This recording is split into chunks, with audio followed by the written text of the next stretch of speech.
Skriešana bija īpaši grūta, bet skaista.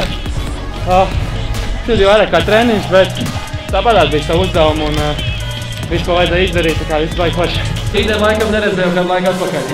Jā, sen jau. Nu, tas ir labākais triatlons Latvijā, kur mūsu vecumā tādiem jauniešiem. Trase gan sarežģīta, izaicinoša. Es ieteiktu visiem, jo pēc šāda jums jebkuru distanci pa asfaltu liksies bauda un prieks tieši pa skriešanu.